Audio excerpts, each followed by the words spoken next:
अस्सलाम वालेकुम व्यूअर्स, उम्मीद करता हूँ आप सब खैरियत से होंगे। जी मैं प्रोफेसर सईद मलिक अगेन आप सबको अपने यूट्यूब चैनल पे खुशामदीद कहता हूँ। जी ये लेक्चर नंबर 3 है जी, तहसीलदार की जो तैयारी चल रही है। लेक्चर 3 में भी काफ़ी सारे इम्पोर्टेड एमसीक्यूज़ कवर करने की कोशिश करूँगा और आपसे गुजारिश करता हूँ, रिक्वेस्ट करता हूँ कि काइंडली चैनल को सब्सक्राइब कर लें। उसके बाद एमसीक्यूज़ की डिटेल जो है ना वो स्टार्ट करते हैं जी। तो नेक्स्ट एमसीक्यूज़ है जी, वो is the chief revenue officer in tehsil. अच्छा, यहाँ पे कुछ जैसा कि मैं पहले भी करता आ रहा हूँ, एक सवाल के साथ साथ काफ़ी सारी इन्फॉर्मेशन दे रहा हूँ, जिससे एक सवाल से तीन तीन सवाल निकल रहे हैं। बज़ाहिर ये कम एमसीक्यूज़ रिटन फॉर्म में है, लेकिन इसमें काफ़ी सारे ऐसे एमसीक्यूज़ हैं जो मेरी दी गई एक्स्ट्रा मालूमात से आप ड्राइव कर सकते हैं। ठीक है जी। तो यहाँ पे सवाल है जी कि तहसील में चीफ़ रेवेन्यू ऑफिसर कौन होता है। तो यहाँ पे मैं आपको क्लियर कर दूँ कि तहसील में जो चीफ़ रेवेन्यू ऑफिसर होता है वो तहसीलदार होता है।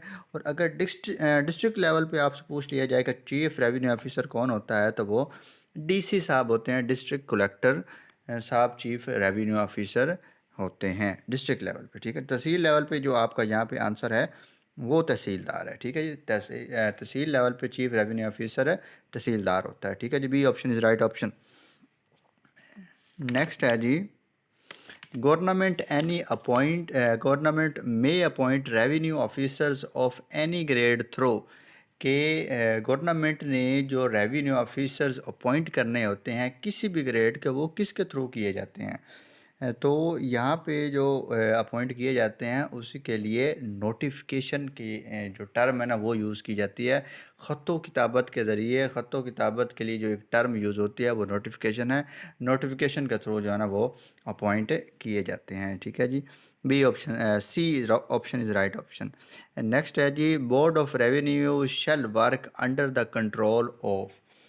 हाँ जी, तो देखें जी, बोर्ड ऑफ रेवेन्यू के अंडर तो एसएमबीआर साहब, उसके बाद डिस्ट्रिक्ट लेवल पे ये कमिश्नर, डिप्टी सॉरी डीसी, उसके बाद कलेक्टर, असिस्टेंट कलेक्टर, तहसीलदार, नायब तहसीलदार, ये सारे बीओआर के अंडर होते हैं।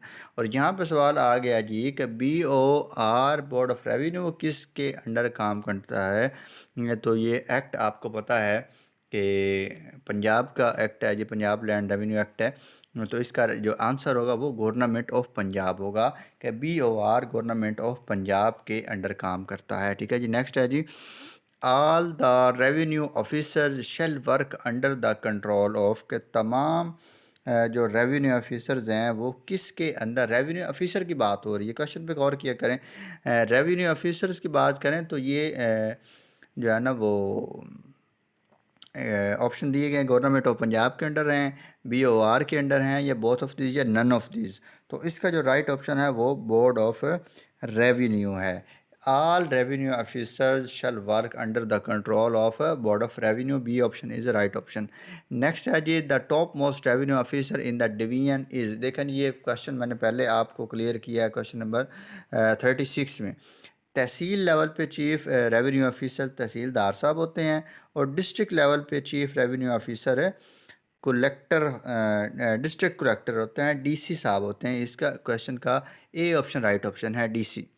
ठीक है जी। नेक्स्ट है जो, वो has the powers to distribute, withdraw and transfer of revenue cases, कि किसके पास ये पावर होती है डिस्ट्रीब्यूट करने की, कि विदड्रा करने की, और ट्रांसफ़र किसी और को केस, रेवेन्यू केस देने की। ये काफ़ी सारे केस होते हैं जो डिस्ट्रीब्यूट किए जाते हैं, विदड्रा कर दिए जाते हैं, या फिर ट्रांसफ़र कर दिए जाते हैं किसी और रेवेन्यू ऑफिसर की। तो पूछा जा रहा है कि ये पावर जो है वो किसके पास होती है। तो इसका राइट ऑप्शन बी वाला है, बोर्ड ऑफ रेवेन्यू के पास ये पावर होती है कि वो डिस्ट्रीब्यूट करे, ट्रांसफ़र करे, विड्रा करे। ठीक है जी, इसका राइट ऑप्शन है बी या बीओआर। नेक्स्ट है जी, if a case is withdrawn by BOR then by whom this case will be decided, कि अगर कोई केस बीओआर खुद विड्रा कर ले, उसको खुद इसको ओवरटेक कर ले, संभाल ले, तो उसका फ़ैसला कौन करेगा।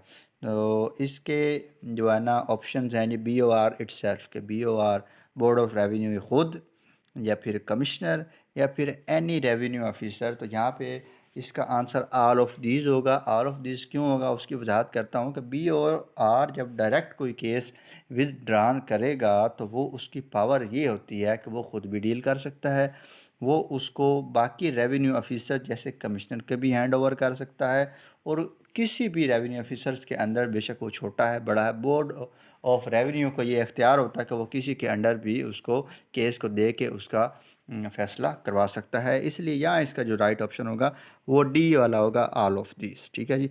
नेक्स्ट है जी, if a case is withdrawn by commissioner और कलेक्टर देन वो विल डिसाइड दिस केस के वही सेम बात है जी कि अगर कोई केस कमिश्नर या फिर कलेक्टर लोग जो है ना ये विड्रा कर ले तो फिर इसका फ़ैसला कौन करेगा।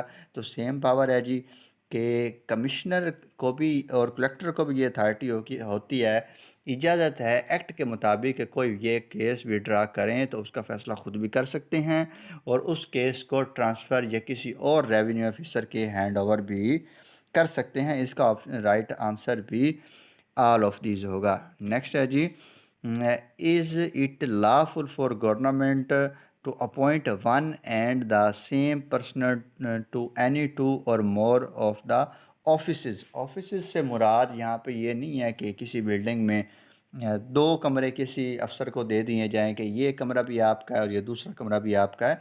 यहाँ ऑफिसेज से मुराद डेजिग्नेशन है, चार्जेस हैं, ज़िम्मेदारियाँ हैं कि क्या एक बंदे को एक अपना इससे ज़्यादा दो चार्जेस दिए जा सकते हैं, क्या ये हुकूमत में ये कानूनी है या नहीं है।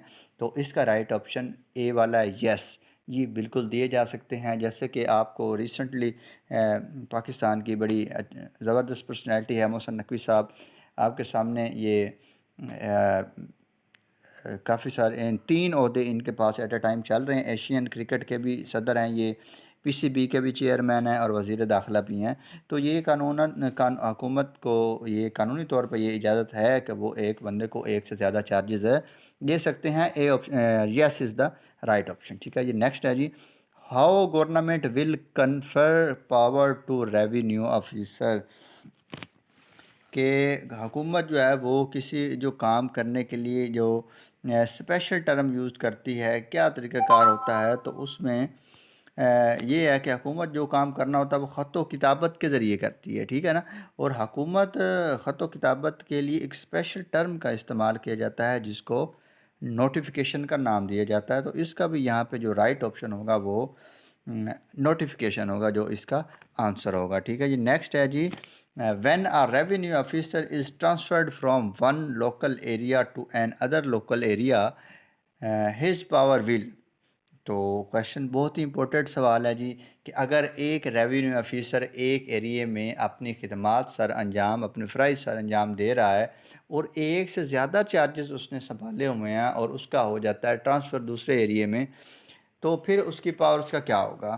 तो जब वो एक एरिया से दूसरे एरिया में जाएगा और अगर गवर्नमेंट उस रेवेन्यू ऑफिसर से चार्जेस वापस नहीं लेती हैं तो वो रेवेन्यू ऑफिसर बेशक दूसरे एरिया में भी चला गया है तो तब भी वो सारे चार्जेस जो उसके पास पिछले एरिया में थे वो इस एरिया में भी वो सारे चार्जेस जो है ना वो उसको पाया तकमील तक पहुंचाता रहेगा, बशर्त ये है कि हुकूमत उससे वो चार्जेस वापस ना ले। ठीक है जी। तो यहाँ पे इसका जो राइट ऑप्शन है वो ए वाला है, रिमेन द सेम। उसकी पावर सेम रहेंगी, जहाँ पहले एरिया में थी दूसरे में भी वही रहेंगी। ठीक है जी।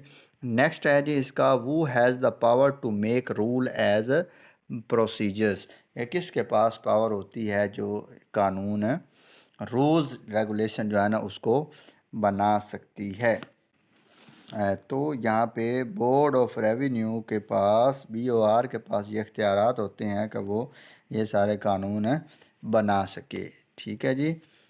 तो नेक्स्ट है जी, BOR has the power to make rule in the following situations, कि BOR के पास ये अथॉरिटी किस सूरत में आती है कि वो कब रूल बना सकती है। तो सादा अल्फाज में तो मैं आपको ये बता दूं कि जो रूल मौजूद नहीं है, जिस मामले के हिसाब से रूल नहीं है, तो उस मैटर को हल करने के लिए BOR रूल बना सकती है। जैसे इजेक्टमेंट अंडर दिस एक्ट है, मतलब किसी ने कोई जगह पे कब्ज़ा किया हुआ है और उसको इजेक्ट करना है, निकालना है, कोई रूल मौजूद नहीं है तो BOR उसके हवाले से रूल पेश कर सकता है। ठीक है जी, ये भी सही है। उसके बाद डिलीवरी ऑफ पोसेशन, मतलब अगर किसी ने जो है ना वो कब्ज़ा कर लिया हुआ है और जो है ना वो उसको जो है ना वो निकालना है, कब्ज़ा लेकर देना है किसी को, तो ये भी इसके हवाले से रूल मौजूद नहीं है तो BOR वो भी कर सकता है। इमूवेबल प्रॉपर्टी है तो ये भी इसी खाते में आती है। ऐसे रूल जो मैटर्स जिनको हल करने के लिए रूल मौजूद ना हो तो BOR को ये इख्तियार है कि वो उसकी जगह उसके लिए रूल बना सकती हैं। ठीक है जी, ऑल ऑफ दिस इसका राइट ऑप्शन होगा। नेक्स्ट है जी बाय।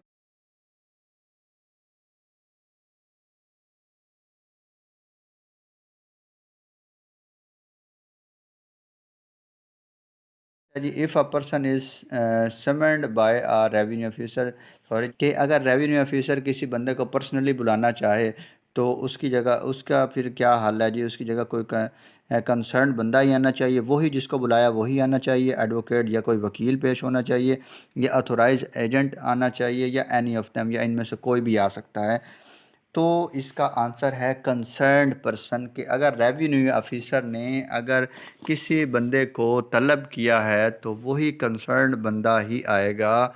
और इसका आगे ये बता दूं कि अगर वो बंदा नहीं आएगा तो उसको जुर्माना भी हो सकता है, 500 जुर्माना होगा, और अगर दूसरी बार बुलाने पे भी नहीं आएगा तो अगेन जुर्माना होगा, और हर बार जुर्माना उसको 500 तक का हो सकता है। ठीक है जी, यहाँ पे आपके 50 MCQs जो है ना वो वाइंड अप होते हैं, और बहुत ही ज़्यादा इम्पोर्टेंट MCQs हैं, बहुत ही फेमस, और इंशाल्लाह लाजमन ये आपके लिए हेल्पफुल साबित होंगे एग्ज़ाम में। और अगेन आपसे रिक्वेस्ट करता हूँ कि काइंडली मेरा यूट्यूब चैनल सब्सक्राइब करें, बेल आइकन का बटन दबाएं, और वीडियो को शेयर किया करें सदका जारिया समझ के। आपके एक सब्सक्राइब करने की वजह से आपका कुछ नहीं जाएगा, लेकिन मुझे इसका बहुत बेनिफिट मिलेगा। थैंक यू जी, अल्लाह हाफिज़, फ़ी अमान अल्लाह।